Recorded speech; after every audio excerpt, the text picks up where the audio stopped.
Napag-usapan natin ang overwhelming difference nitong sila Velsard at Gi Crimson, kung saan itong si Velsard ay merong 10 times na mas mataas na energy compared sa kanya. Pero bago natin simulan itong video na ito, ay i-roll muna natin ang intro. Hello everyone and welcome to my channel, ang inyong source ng Tagalog na Tansura Contents. Sa channel na ito ay pinag-uusapan natin ang mga nangyayari sa may Tansura universe. So without further ado, let's get into the video. Nag-upload na nga pala guys ang Kohay PH ng Tagalog na solo leveling. Kaya kung gusto mo makapanood ng Tagalog solo leveling contents, bisitahin nyo ang Kohay PH. Link in the description. That time daw, meron ng Patience King Gabriel itong si Velsard. Pero hindi niya pa rin nagawang matalo itong si Gi Crimson, na unique skill nga lang ang meron. Dahil daw doon, nasugatan ang pride nitong si Velsard. Dahil draw nga lang ang naging resulta, kahit na overwhelming ang advantage niya. After that incident daw, nakapag-decide itong si Velsard na i-observe palagi itong si Gi Crimson. Kasi naging curious siya dito kung gaano daw kaya kalaki ang potential nitong isang demon na on his own nakapag-obtain ng kanyang sariling ultimate skill. Gusto niya makita kung ano ang magiging journey nito, at dahil daw doon para kay Velsard ay naging someone special itong si Gi Crimson. Pero unfortunately one-way attraction na nangyari, kasi para kay Velsard special itong si Gi, pero para kay Gi hindi special itong si Velsard. Itong si Gi Crimson nanatiling cold-hearted na tyrant na walang pakialam sa ibang mga bagay. Tinetest daw nitong si Gi Crimson ang lahat ng mga nakakasalamuhan niya at kinakaibigan niya yung mga nakakapasa sa kanyang ginagawang challenge. Ito daw ang rule nitong si Gi Crimson. As long as makapasa ka sa may task niya sa'yo, itetreat ka niya ng may paggalang. At sa paglipas daw ng panahon, wala naging pagbabago itong si Gi Crimson dito, kasi peaceful naman daw halos. Dahil daw sa peace na yon, naging dissatisfied itong si Velsard. On top of that kasi, kahit anong gawin niya para i-charm nga itong si Gi Crimson, hindi siya pinapansin nito at hindi nagbabago ang treatment nito sa kanya. Masyado daw itong cruel, pero kahit daw na ganon, hindi magawa ni Velsard na magalit dito, kasi nakapag-develop na nga itong si Velsard ng feelings. And in fact, mas nagiging attached pa nga siya dito habang lumilipas ang panahon. Paminsan-minsan daw, nagbibiro itong si Velsard patungkol sa feelings niya kay Gi, pero hindi talaga pinapansin nitong si Gi Crimson yon. Napasabi na lang itong si Velsard na mayabang daw ito, hindi daw ito nag-iisip minsan, gentle sometimes, ruthless most of the time, at nakakatakot. Pero kahit daw ganon, ang mga naging experience niya lalo pa siyang nagkagusto sa kanya. Hindi niya lang talaga matanggap na hindi nga siya pansinin nito romantically. Pero hindi naman kasi dinedirekta nitong si Velsard ang confession niya kay Gi. Hindi siya ganon ka-bold, kasi natatakot rin siya kung ano daw mangyayari kapag ginawa niya yon at inireject siya nito. Kaya for the first time nakaramdam itong si Velsard ng takot. Hindi takot dahil para sa kanyang kaligtasan, kundi takot na baka mawala itong si Gi kapag nag-confess siya dito directly. Pero one day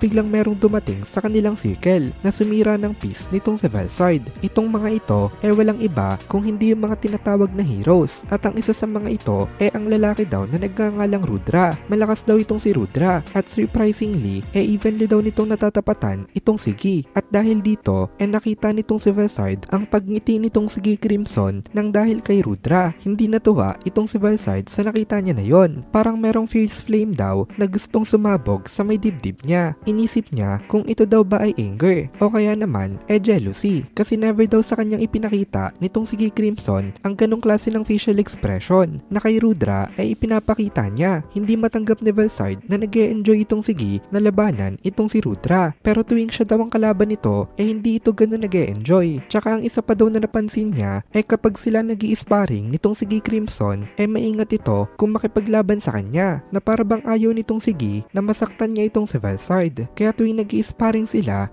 draw lang palagi ang nagiging resulta, kahit na significantly na more powerful na itong si Gi Crimson compared nung unique skill pa lang meron siya. Kasi nung nag-power up na nga daw itong si Gi Crimson kung gusto talaga ni Gi kaya niyang patayin itong si Velsard. Pero hindi siya nag-all out dito. Kaso lang kapag si Rudra ang kalaban ang bilis niya na mag-all out. The moment daw na na-realize ni Velsard na jealousy itong nararamdaman niya sinubukan niyang alamin kung bakit. At finally naintindihan naintindihan niya na daw. Itong si Kay Crimson daw ini-acknowledge nitong si Valdenava. Ito daw ay malakas, mabait at arrogant at the same time. At yun ang dahilan kung bakit nagustuhan niya ito. Pero hindi daw siya ina-acknowledge nitong si Kay Crimson. Ayaw daw nito na makipaglaban na kasama siya. Ayaw nito ng kanyang suporta. Kaya nagtaka itong si Velside kung ano daw kaya ang dahilan. Dahil daw ba mahina ang tingin nito sa kanya. Pero hindi naman daw siguro kasi malakas naman daw siya. Dahil siya daw ang pinakamalakas ngayon sa mga True Dragons. Pero kung ganun daw, bakit daw itong si Rudra ang kinakalaban nito palagi? Nahihinaan daw ba ito sa kanya? Dito, yun ang naging conclusion nitong si Velside na malakas naman siya. Pero ang problema, mahina ang tingin sa kanya nito. Kung mapapatunayan daw ba niya kay Guy na malakas nga siya, papansinin na daw kaya siya nito eventually. Tama daw ang naiisip niya, kaya magpapalakas pa daw siya lalo para finally, acknowledge na siya nitong si Kay Crimson. Yun daw ang nag-iisang hiling niya, ang nag-iisang desire ng kanyang puso. And at that moment, isinilang daw ang Goddess of Calamity, kung saan, ang patience nitong si Velside na-reverse. At as a result, ang kanyang ultimate skill na King of Patience Gabriel na-reborn as King of Jealousy Leviathan. Dahil sa matinding jealousy niya nga dito, pero hindi daw nawala ang Patience King Gabriel nitong si Velside. At on the outside, mukhang ito lang ang kanyang ultimate skill. Dahil tinatago pala nitong si Velside ang other ultimate skill niya para magmukha siyang mahina kasi balak niya itong surpresahin. At dito na muna natin tatapusin itong video na ito. Kung nagugustuhan mo itong mga videos natin, ay please consider joining the membership para mapanood mo na agad ang mga kasunod na part dahil palaging advance ang ating mga members. Also, ay please consider leaving a like at mag-comment ka na din para ma-boost naman tayo ng algorithm.